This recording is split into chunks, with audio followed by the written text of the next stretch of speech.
Aloha, this is the Bear Woznick Adventure, and I'm coming to you from my home in Waikiki Beach on a clear day from my condo here right next to St. Augustine's Catholic Church. I can look right down the window, and I'm basically right over the altar of St. Augustine's Church right next door. On a clear day, I can look across between the saddle of Diamond Head and the Ko'olau Range volcano. I can see Molokai in the distance. And yesterday, Cindy and I, my bride, went out and we surfed perfect surf at Queen's Break. It's named after Queen Liliuokalani, whose estate actually our condo was built on. So it's very sacred ground here. And we went out and we just caught beautiful. I mean, I don't think I've ever surfed Queens on such a perfect day. It was hollow.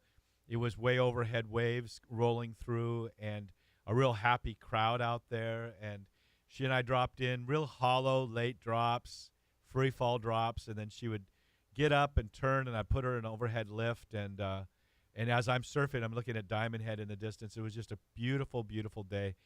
But as much as I love the surfing in Hawaii, the thing that I love about Hawaii the most is aloha, is that feeling of love for each other that's here on the islands, and of course you get that from the local people. So I thought I'd drag some guy into our studio. He's not in my studio, but on the Skype. My friend, a catechist for the Diocese of Honolulu, he grapples, he rolls Gracie style. He just earned his purple belt, which in Gracie is a really big deal, and he has a great love for the Lord. He's got 5 children, and one is on its way. So he's a good Catholic. He studied theology at Steubenville. So I mean, we got it all when we have Dallas Carter on our show. So Dallas, thanks for being on our show. Aloha. Aloha, Bear. I thank you so much for having me on. I always love when you're in town and when we can get together, whether it's on your show or just to hang out. It's always fun, man.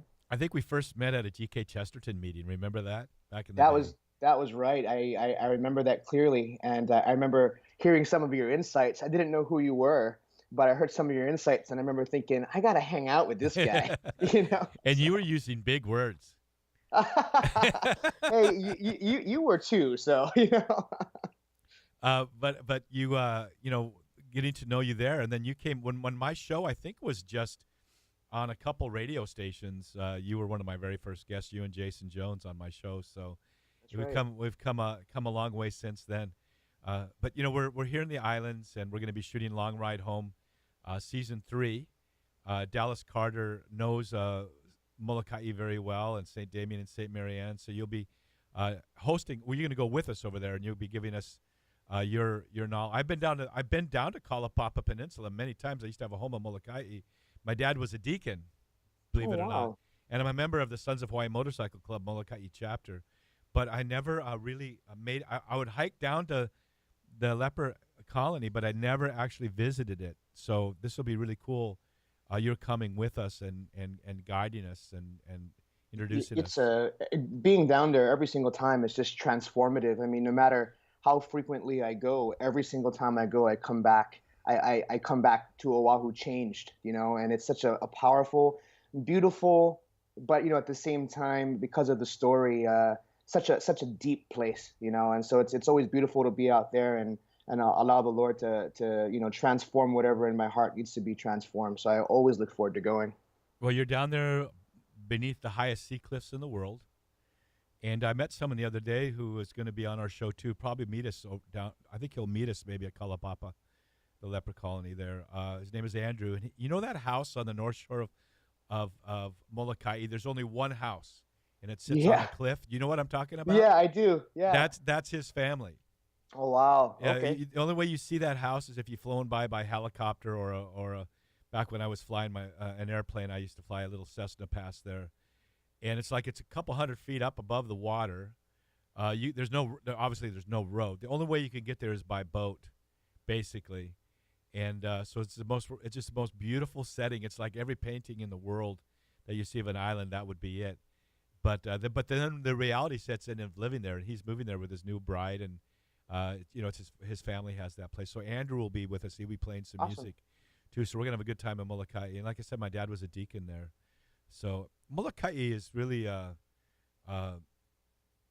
powerful place. When you land there, you feel I like feel God's presence there. For sure. And there's something about the people there. We talk about the aloha spirit. We talk about, that powerful presence here in Hawaii of sharing aloha. And when I go to Molokai, I just feel rejuvenated. I'm Native Hawaiian. I speak the language and I grew up in that culture. But going to Molokai is just a whole nother level of that, And so every time I go there, I have many friends there, and I love being there. And in fact, my wife isn't always a huge fan of when I go there because I tell her I just want to stay. So I'm trying to get her to move there with me, But Yeah, so, I used to have a home on the west side down there by Kinani Kai and the Kuloko, and my parents did too. And I remember the first time I went to Molokai, getting off the plane, it says, slow down, you're in Molokai, I think is what it that's says right. there, right? And it's the friendly isle. But some people can hardly wait to get off that island. I've seen Yeah. people show up and like, there's no shopping. Yeah, there is. There's a hardware store. No, but I mean, there's no place to shop. Well, that's Waikiki. This is Molokai. And then people will say, you know what Molokai really needs? And I go, yeah, they need for you to leave because we don't need anything here. By the way, I did a yeah. Go Sorry, ahead. go ahead. Go No, ahead. no, no. I was going to share. I did a retreat down there. Was it last year? There was a priest over there that was at St. Damien Church at that time, and Father Bill Petrie, who was a priest who actually worked with Mother Teresa, and he was a pastor at that church, and he invited me to come down, and we went down to this place. You know where there's that old resort? It's kind of abandoned now. They had abandoned that resort. I think it's on the west end. I'm trying to remember exactly, where it was, but it was like an hour four-wheel drive off of, a little beaten path there. It's called Kalpoa, Oh, and okay. yeah, and Kalpoa. I remember we went down there, and this is really Molokai living. I had no clue that I thought we were going to stay at the church, but we four-wheeled all the way out to Kalpoa. There was no electricity, very little running water, no cell phone connection, and I Yeah, get there, and I'm like, right. No cell phone. and, That's and, and I'm like, where are we going to sleep? And all of these local boys, all these Molokai boys, it was great because they just got me a cot. We were sleeping on the sand. I mean, we were just going to sleep right. outside. Right. And I remember when I woke up, it was a kind of a surreal experience. I woke up one of the mornings, and there was maybe 4 or 5 monk seals sleeping, 10 feet away from me. That's so and people, it's so rare to see a monk seal. Last time I was there, we saw one too, by the way, but so rare. It So is rare. now is On, that over by La'au Point where you were? Where were you? I think so. It was a couple years ago. Yeah. And honestly, I remember getting to the airport. They put me in a truck, and I'm talking story with father. Are you sitting in And the back of the truck, in the bed of the yeah, truck? Yeah. absolutely. Yeah, And that's Molokai style. Yeah. before I knew it, I was at this beautiful place, and Yeah. I didn't even know how we got there. But Yeah. I have videos and stuff. But on Oahu, whenever there's a monk seal, I mean, the DLNR comes down. There's like this big deal The over yellow there. caution warning, yellow tape goes up around Exactly. it. Yeah. Yeah. Exactly. Over there, there's 4 or 5, and no one blinks an eye. Yeah. So, Yeah. Yeah. Well, I just know Molokai. We would go. We'd drop in the water. My sons, when they would come out there, I would say, I'm going to cook you breakfast and dinner, but I'm not going to make you lunch. You got to go poke fish for that, oh And they yeah, were desperate. They would poke some pretty ugly looking fish. I know. But we would drop in over there on one side of the point and let the ocean drift us around the point, and we'd have our Hawaiian slings. This is at night, of course, after dark, and a flashlight, which I don't know if it's exactly legal, but the little lobsters would come out of their little caves in the volcanic rock, and we would have a feast. Oh yeah. Just an absolute feast. So No, for sure. we love the island of Molokai. Do you know Gene and Jeanette Spencer over there, by the way? I believe I do. Yes, I do. I do know Yeah, them. yeah. Gene got me hooked up with he's the chapter president with the Sons of Hawaii Motorcycle Club, which is was a pretty tough club back in the day. They're the ones that met the Sons of Hawaii the Hells Angels at the airport 45 years ago and sent them off. But now it's really great to ride with them. I saw them a few weeks ago. Big pack, about 30 of them here of us here in the island of Oahu, and I love it because we always pray before we ride, It's awesome. And I said I haven't ridden with the Sons in a while, and they go, once a son, always a son. Yeah, so That's awesome. they gave me my colors. I don't know, 2008 or 2000. I don't know, a long time ago. We rode over on the Big Island. Oh, great. So season 3, which you're going to be one of the cast members of, we're going to be riding here on the island of Oahu, doing a lot of water shots and beautiful cinematic stuff, and then you're going to go with us to Molokai, and then we go to the Big Island, and we'll be riding over on the Big Island. So it's going to be a great time. So we're talking with Dallas Carter. He's a catechist with the Diocese of Honolulu. He's a business man, but he loves to teach and to work with young people. And we're going to talk about that when we get back. He had the chance of leading the catechism classes at a small Catholic school here, and he had 22 people who were not Catholic made their baptismal vows. So that was pretty cool. Dallas Carter, we'll be right back. This is Bear Woznick with the Bear Woznick Adventure. Go to our website, deepadventure.com. Go there to our store and order stuff for the man in your life. The Long Ride Home DVD set is awesome, and we got shirts and whiskey mugs and coffee cups and books and all kinds of stuff there, as we say in Hawaii. So go to deepadventure.com and get your stuff for the Father's Day. We'll be right back.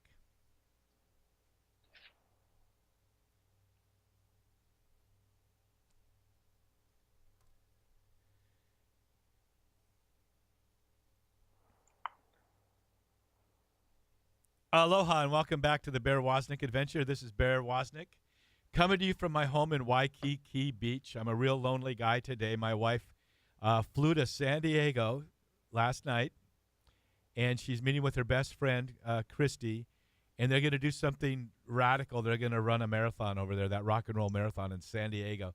Something's wrong with them. And Cindy's been training really hard for this marathon. She's been laying on the beach, stretching. That's great. Yesterday we were surfing, and she kind of cut her foot, just a little bit like paper cut on the reef. But it'll be her excuse, I'm sure, for coming in, with a bad time. She's got that all laid up. But we're talking with my friend Dallas Carter. I just remember meeting Dallas and just going, I just love this guy. He studied theology at Franciscan University. By the way, because of you, then I went online and I began my master's degree there. That's awesome. I heard about that. That's great. Yeah, it was. It's I probably maybe at 2 or 3 hours every day I'm studying anyway, right? So I might as well be getting my degree. Exactly. But I got a little bit frustrated. Like they want me to write papers and stuff. I got to study the next thing. But I love. You have a radio show. Can you does that count? Just come to my radio show instead. Oh yeah, I was actually I think I was inducted into the Catholic Sports Hall of Fame, and I met like the dean of students or something from Steubenville was there. I don't even know where we were. I think it was in Chicago. Yeah, and so I kept prodding him to talk to my professor. It didn't help. No. Yeah, I mean you got to do a B average, right? Something like that. And I was going like, well, okay, I didn't know, so I'm like, well, I'm going to get all the learning I can, but these papers, I don't want to spend all kind of time doing it.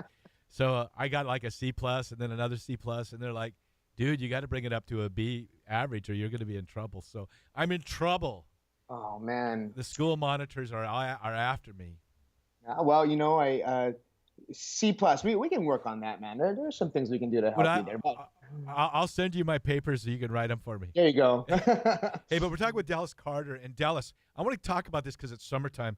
Dude, you had an amazing transformation. You had one point had gone up to, I mean, people could see you on, we have our YouTube show, by the way, the same show that's airs on 500 radio stations on EWTN also, and Sirius FM, by the way, also is on our YouTube channel. You can see Dallas. He looks ripped. He's an MMA guy. He rolls Gracie style. He just earned his purple belt, which is a big thing in the Gracie tradition, Brazilian Jiu-Jitsu. But you had gotten up to 300 pounds. I want to hear that story. Yeah, actually, I got up way past that. The heaviest I ever weighed in was about 385. And I remember that day because I went to the doctor, and the scale in the front only goes up to 350. They had to take me behind to another special scale that they use for animals. And I had to be weighed on there, and I weighed up close to about 385. I had a 4X t-shirt. I had a waist size 56. It was just out of control, and a lot of it was, I blamed it on my heritage. I thought, Hawaiian people are big, and I kind of just, went in with that mindset that there's nothing I could do about it. But, what happened was my wife, we got married. God bless her. She married me even though I was just like this honking gigantic guy.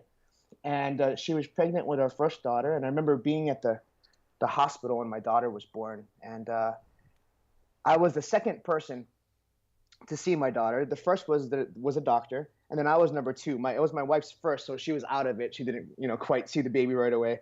I remember holding the baby, and it was such a beautiful thing, but it ended up being so tragic in my mind because after about 5 minutes, I don't know if you've ever held 5 pound. Well, you're a tandem surfer, you would know. Holding something out straight like this for more than a couple of minutes hurts. It starts to burn, and my body was so big that I was holding the 7 pound girl, far away from my body because my body was so large. It actually hurt to hold my child. And at that point, I knew something had to change. And so I made this decision to be healthy. And I started to, no surgery or anything, like that. I just worked on a proper diet, eating better, making sacrifices, and working out. And over a period of about 2.5 years, I lost over 200 pounds, and got into the best shape of my life. And trust me, I still like food. I still like beer. I'm still a regular guy, but I was able to find that balance and that moderation. And now with jiu-jitsu has been a huge part of, me staying in shape and of me being active. And all my kids are involved in jiu-jitsu, and I'm pretty active, and my kids love the water. They surf, they do all that kind of stuff. But jiu-jitsu is kind of like our family deal, and so that's kind of where I'm at right now. And it's been a crazy journey. And a lot of people who lose that amount of weight, they gain it back. It's really hard for them to keep it off. But I think that having more children, having them keep me, active, running around, being involved in jiu-jitsu tournaments and, things like that, it kept me on my feet and kept me healthy. Well, I want to hear. Let's go back to this though. So, you have this moment, this moment when you realize it's like now or never. Right. Unless you're carrying an ukulele, you're not allowed to weigh that much in Hawaii. But of course, that's a shout out to Brother Is, who we love so much. But you said you changed your eating habits. You started to work out. I'm going to tell you, there's a lot of guys out there that listen to my show, that love my show, and because of the way America works right now, the preservatives that are in the food, and the high carb sort of food that's available out there. It's almost like they wonder I don't know how I'm gaining this weight, but I just keep gaining it. Yeah. I don't know what to do about it. And then they're like, so it's tough to even to have a workout, right? And so this is summer. This is the time we do a show twice a year where we challenge men and women, of course, to get in shape. So let's get more specific about that thing. You said you changed your eating regimen. You didn't go on a diet to lose weight. You changed your eating regimen for the rest of your life. That's right. What did you do? Well, the big thing for me was I had to be, educated on what proper portion sizes were, and when I learned about, how portions work, it blew my mind because, for example, just one small anecdote, you can eat a cheeseburger from one of those fast food restaurants, and it's like this big, doesn't really fill you up, or you could have, 3 pieces of chicken, some brown rice and some vegetables, and it's the same amount of calories. It just blows you away. You can eat a lot more volume. Exactly. And so once you learn, the things that you can only have a little bit of, or the things you can have a lot of, you start making better decisions, right? You start eating healthier. Not, trust me, it's not because I love the taste of healthy food. It's because I get to eat more, And so right.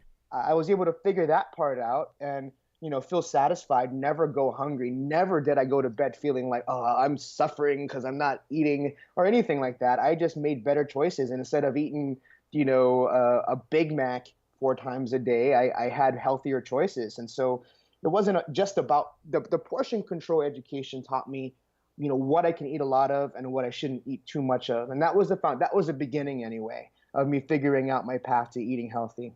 Well, going to fast food restaurant has to be taken off your list, basically. And really shopping anywhere within the inner aisles is usually not the best place to be shopping. Right. I know your wife had a big part of it, but, even for me, I as a bachelor, when I was a bachelor, I would make what I used to call my training food. I would get hamburger meat, bunch of different kinds of vegetables and onions, cut them all up, put a little spaghetti sauce in there light, and just stir it up and make enough to last me for 3 days. Because I'm the worst cook in the world, but Yeah, exactly. it's good. It's good. I had my fiber, I had my vegetables. But one of the big things I discovered in my situation, especially as a tandem surfer, I have to weigh in, right? I have to make weight because my Right. partner can't weigh less than half my body weight. Is when I started cutting out the bad carbs. I call them bad carbs. The high sugar carbs like the breads and Sure. the potatoes, not the vegetables, Right. but anything that has a sugar content. I used to always say, I'm hungry all the time. What's wrong with me? After 2 or 3 days of cutting out that sugar type carb, you're no longer hungry unless you're actually hungry. And Right. I guess Joe Rogan said the other day, he said, when you're hungry and you're on a low carb regimen, the hunger comes from a different place. Right. Is that No, like I you're, agree. I yeah, agree. And I think that what happens is once you cut off a lot of that processed sugar and you cut off a lot of those, I call them white carbohydrates, right? there you go. Yeah, Yeah, right, carbohydrates that are white or can be white. So even like like wheat bread, well, it's still refined, and it's right. still not the best for you. And so once you cut those out, what happens is your body starts looking for a different kind of fuel. So instead of burning just carbohydrates right away, it looks to your fat, to burn. And once you get your body into that point where fat becomes not the only thing it's burning, but the main source of fuel for the body, then you no longer, crave or feel hungry for white Well, carbohydrates. I'm gonna make a confession to you right now, dude. I went to Nico's last night. I ordered their famous Mm, cheeseburger, double oh, cheeseburger. so Okay, good. but the thing about Nico's is they it's a very slim slice of bread, and I only eat. I like to have that taste of this cheeseburger, but I get rid of most of the bread. I mean, I'll have a bite or two with the bread, and then I just get rid of it, and then I just eat the cheeseburger. But I mean, anyone who's been to Hawaii knows Nico's famous, Oh yeah. like In-N-Out burger type, only even better for those of you Once who in are a on the while, West. you got to splurge once in a while. Right. You gotta Well, get. we're talking with Dallas Carter. We're gonna come back and talk more about this. Now we're gonna talk about your eating regimen. We'll talk more about the exercise regimen, how you drop 200 pounds, and there's no excuse out there. We know we have the technology, as they said to the Bionic Man. That's Anybody right. can do this now. This is Bear Woznick with the Bear Woznick Adventure. My guest Dallas Carter will be right back. We're coming to you from Waikiki Beach.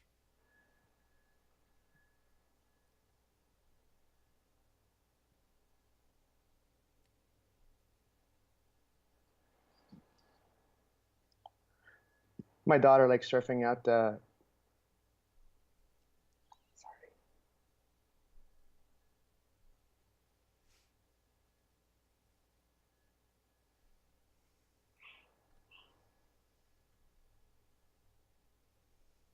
Aloha and welcome back to the Bear Woznick Adventure. I'm your adventure guide, Bear Woznick, and my co-adventure guide today is Dallas Carter. He will be a cast member of Long Ride Home Season 3. I know you're wondering, Season 3, we haven't seen Season 2 yet. Well, we're finishing up editing Season 2. It should be aired later this year, but that's not stopping us. The post-production work is always where all the work is. But we're going to be shooting in Hawaii Season 3. And so we have Dallas Carter is going to be one of our cast members and join us over in Molokai. And Dallas is he studied theology at University of Steubenville. He's a catechist here for the Diocese of Honolulu. We're challenging people to get in shape. And I'm going to say this. I see people will say my wife doesn't love me or my husband doesn't love me like he used to. Well, I don't know how to say it other than just say maybe you gained a lot of weight and you're no longer as much fun. Once you gain too much weight, you're lethargic. You can't go for those long romantic walks. You can't go out and play. And it's certainly not God's best for you. And it's really not who you're meant to be. You're meant to be healthy and strong and vital. In fact, I have a friend, Dr. Lance Mackey. I encouraged him to call his longevity practice Strong Vital, because that's what we need to be. And so one of the things we're doing, we do this right after the New Year's Day resolution time, Dallas, and we do it at the beginning of the summer. And Dallas Carter is here. He's not only all of that I mentioned, but he's also an MMA type grappler. He's a purple belt in the Gracie style jiu-jitsu. Has 5 children, 1 on the way, and we're going to talk about how he lost 200 pounds. Hey, Dallas, For those who are watching our YouTube version of this, because this goes out over Sirius FM and 500 terrestrial radio stations, but also over YouTube, they're seeing a bunch of lockers. Where are you? You're not at the? I know you're not at the MMA gym. What are all those lockers for? All right, so I went to a garage sale down the road and I found these. These are in my garage. This is what happens when you have 5 children and you need to keep them organized. So what you see back here are the are the lockers for my children. They all looks just like a gym locker. Yeah. Yeah. So that's what we have them for, to keep their stuff organized. One's for shoes, one's for some of their, their their gadgets and things like that. But just a way to keep a family of 5 kids organized is what that is. And one more's on its way. One more on the way, due in November. That's so cool. Hey, so tell us now. So the eating regimen is what we talked about before, and the thing people have to think about is their goal shouldn't be to lose weight; it should be to be eating healthy, and that Right. and the rest just takes care of itself. But I wear a Fitbit watch. You can see it on YouTube. When I surf, I wear a Garmin. I've worn a Garmin now for as long as they've been out. And this year so far, I'm behind because I was wintering a little bit in Florida, but I put 192 miles of just surfing on my Garmin. That's great. And that's only about an hour and a half a day of surfing or something like that. And it doesn't take, and people say, well, if you're going to work out, that takes too much time. It really takes no time. It doesn't take any time at all. Prayer and exercise take no time, because it's an investment in time, and being in shape makes you so much more you're not lethargic. You think more clearly. You're more active. You get things done faster. You sleep a lot better. And the same thing when you have a prayer life. So with my Fitbit watch, I try to get about 10,000 steps in a day. That's only 5 miles. But I have that goal, and it monitors for me. Did I do that? And if I'm doing 5 miles a day of walking and 3 miles a day or so of surfing, I can't help but be healthy. Right. Unless I'm eating bad, of course. I have to get those both go. When I pedaled my bicycle across the United States, Dallas, I thought I would lose. I had like 25 pounds probably at the most of excess weight. I thought I would lose all of it. I only lost about half of it because I was eating the way I wanted to. And I pedaled across in like 27 days. You'd Wow. think you would lose every single ounce of fat, but no, it has to be eating regimen and exercise. So tell us about what exercises you started at when you were at. What were you weighing in at? My heaviest on record, because I think I got heavier than this, but my heaviest on record was just about 385 pounds. And you look so good now. So what did you do for exercise, and how did that gradually progress?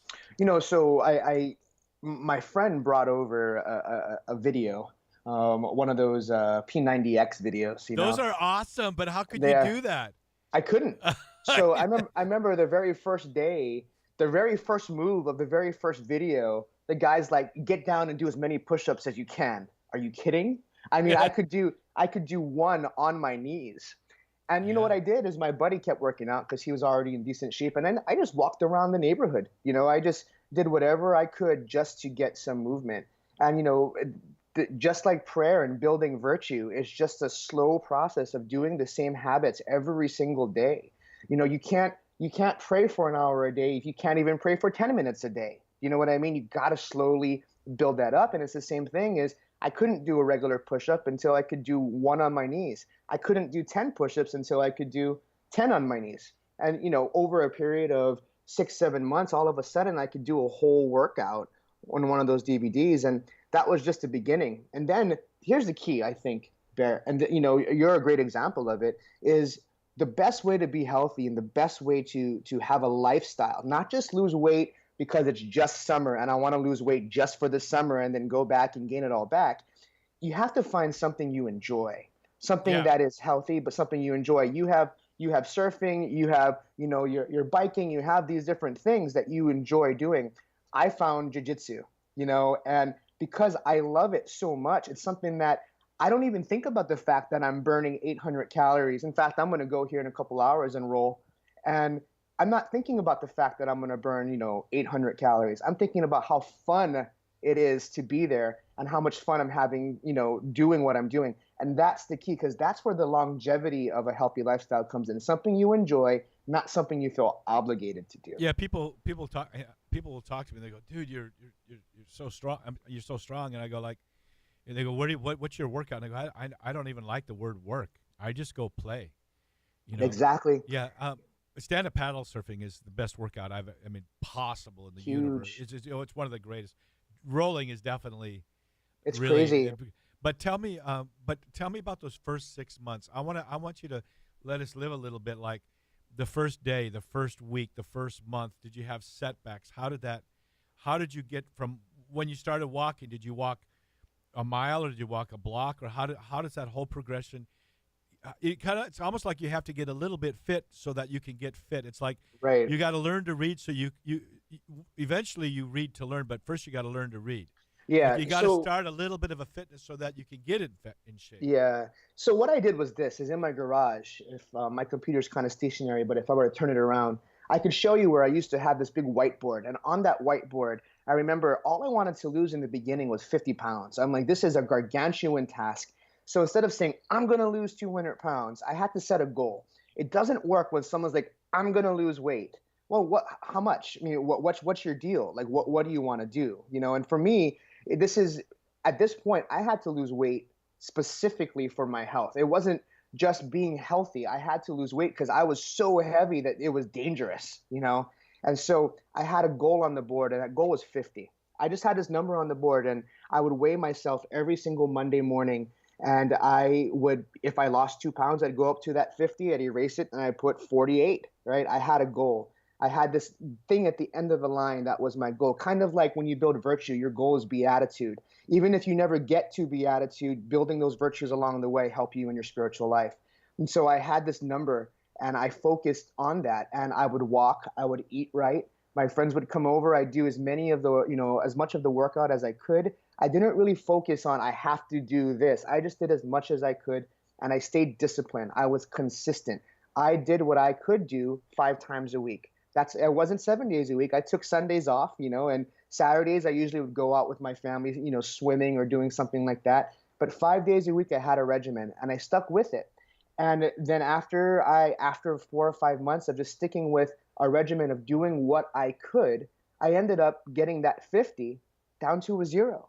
And I remember the day that I got to a 0, I went up to the board, and instead of just celebrating, saying it's over, I added a 0 next to it, and on the opposite side I put the number 1. Now I had another goal, and that was another 100 pounds, and I just kept doing that. And before you knew it, then it became exciting, because then I could do an entire workout. I could do an entire thing and not just do part of it. Then it became fun, because then I could challenge my friends of who could do the most push-ups, who could lift the most weights, right? And it took that process, though, of just doing what you could. Even if it was only bite-sized amounts of the workout, it was essential to working towards that goal, kind of climbing up that mountain slowly. Yeah, and having a workout partner or something is always great to have too. But so the thing is it's consistency. The virtue is the Catechism says it's a habit. Right. It's consistency, and sometimes you blow it and you don't do it, but that's not a reason not to get up and go for it again and keep always, like, even if you fall back. If it's 3 steps forward and 1 step back, you're still moving forward. Oh, and trust me, that number, it went from 50 down to 40, back to 45, down to 38. I mean, it went up and down, that number on my board. Right. But you just got to keep moving forward. I think having that goal, and every day for me when I'm, every day I've checked my weight. I'm always logging my weight every single day. I've done that for years. And I'm always, and every day I have a goal, what I want that weight to be. I have it in mind every day. And then it becomes like a game. It's like you're keeping score. We're talking with Dallas Carter. He's a catechist for the Diocese of Honolulu. He rose Gracie style, father of 5, soon to be a father of 6. He's going to be a cast member of Long Ride Home Season 3 that we'll be shooting here in Hawaii. This is Bear Woznick with the Bear Woznick Adventure. We'll be right back.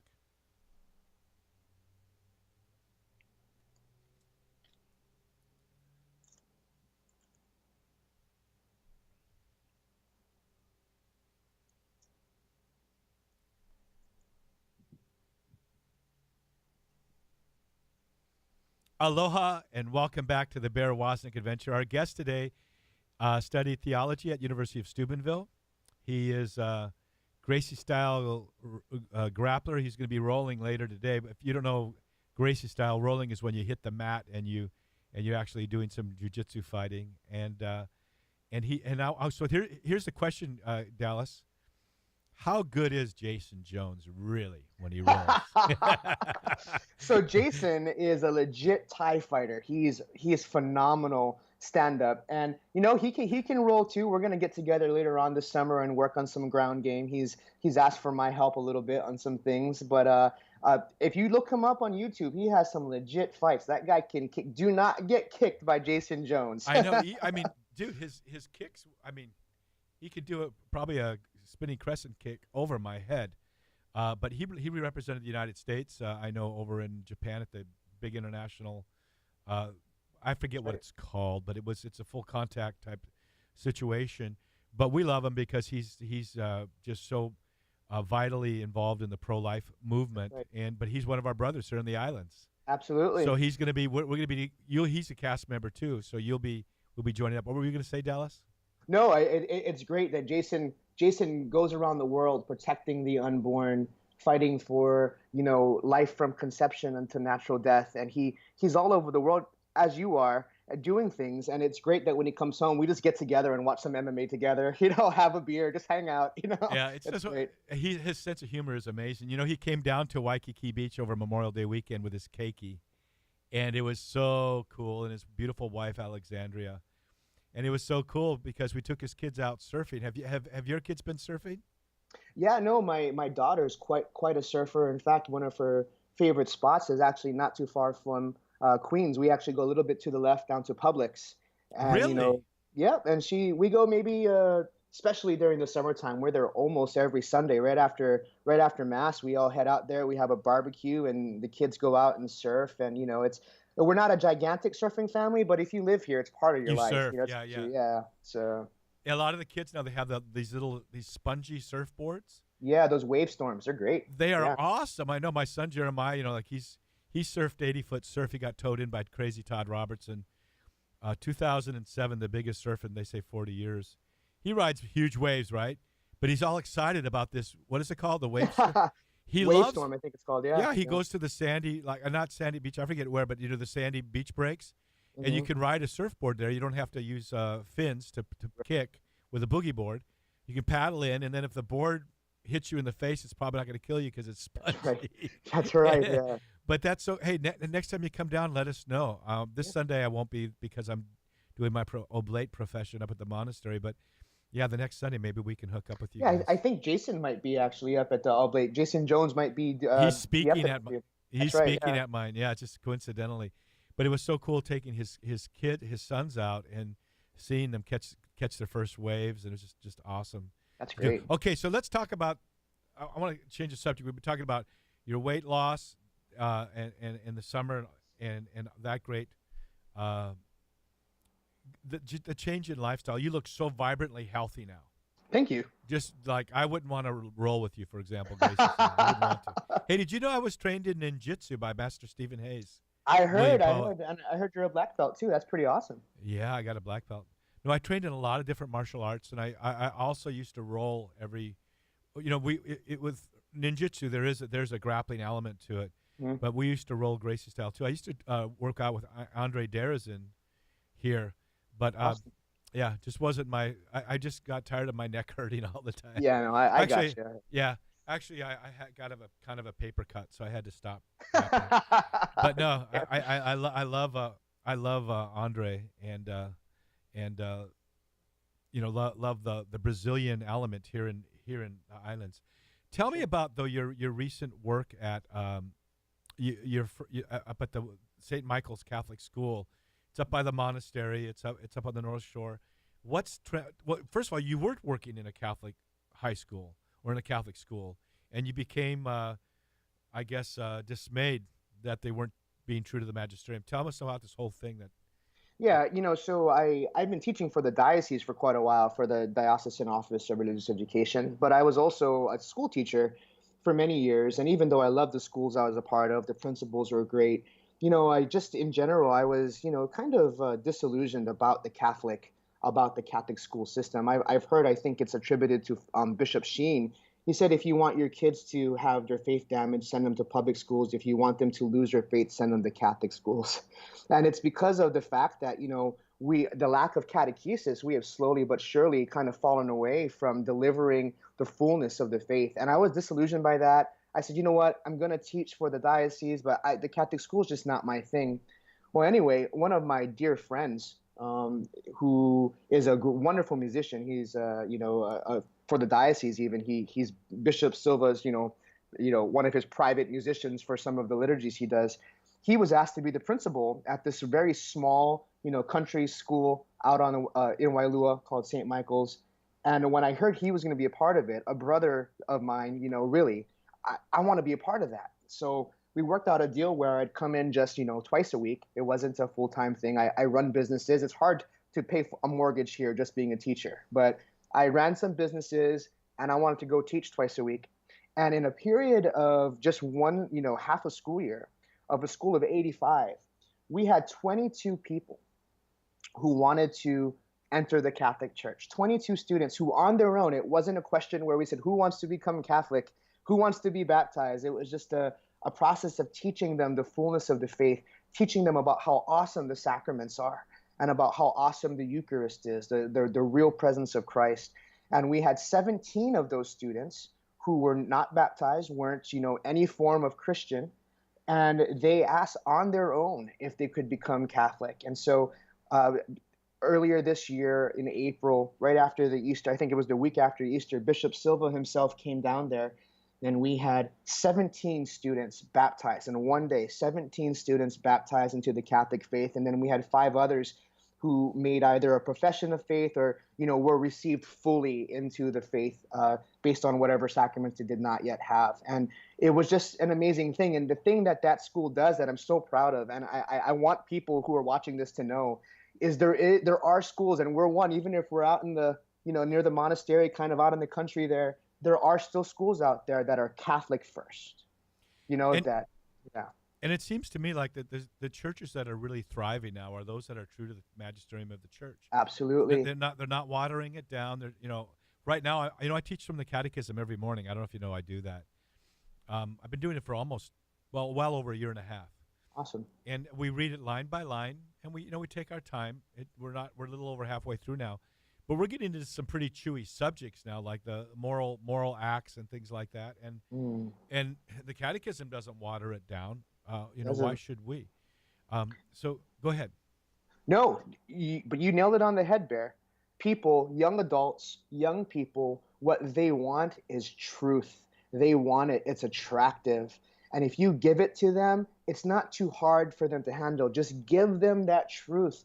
And, it opens up their heart. It's amazing to see these little seventh graders who are just in love with the catechism. They can quote the catechism. They can quote the Bible. And it's not because I'm requiring them to. It's just because they're in love with it. And it's because they have truth and they're fascinated by it. Well, let me say this, Dallas. Also, you're a man. Men have left the building. And there's some men that I think Joshua Shoup is one of the men that I know. He challenged him and a couple of his friends to teach catechism this coming fall, to get involved with men teaching catechism, so that young men and women can see that real men can love Jesus. I know you're a Gracie style roller and you're teaching catechism. It's so great that a man is teaching it, because we've left the building and said, well, let the women do it, but we need both men and women involved. But you said it when, I think, wasn't it St. Augustine that said, truth doesn't need to defend itself. It's like a lion. Just let it out of its cage, basically. That's right. And yeah. people recognize it. They do. They absolutely do. And I think you're absolutely right, though, Bear. I think, in some of my mission work and some of my catechetical work, every time I find a child or an adult that seems to have difficulty accepting the love of God or accepting, something like the mercy of God, it often comes down to the fact that growing up and in their life, they don't have, a fatherly figure that has been that example for them. How can you fully receive the love of God the Father if you don't understand the example of the love and the guidance of a father here on earth? And so when men stand up and when men become the head of their family and lead them to the foot of the cross, the children go. They will. So yes, you're right. We need more men to step up, put down the beer can, put down the remote control, and teach some catechism for sure. And I know pray the rosary together. Absolutely, every things, day. Things like that. You prayed as a family. I think it was Scott Hahn was saying when they were first starting to do that, they would always have dinner together and they would pray one decade of the rosary. And then after a while, before they knew it, they were praying the full rosary, which to me is, hey, Dels, we got to go. That's crazy. We're going to have to have you back. Fast. We're going to have you back. We're talking with Dallas Carter. He's a catechist at the Diocese of Honolulu. He's drinking a coffee cup out of, what is that you're drinking there? Is that Seattle or Denver? Or what is That's Denver, man. He's a Denver Bronco fan, apparently. I am. I'm drinking out of my coffee cup with a Hawaiian honu on it, the sea turtle. For those of you who were wondering how we can see each other, well, you can see us too if you go to our YouTube channel, and you can watch the archive shows there. This is Bear Woznick with the Bear Woznick Adventure. Go to our website, deepadventure.com. Get some stuff for the men in your life for Father's Day. Till next week, may the breath of the Holy Spirit aloha you. Let's say aloha, Dallas. Aloha. Aloha. Right. Aloha. Okay, aloha, everybody. We'll see you next week.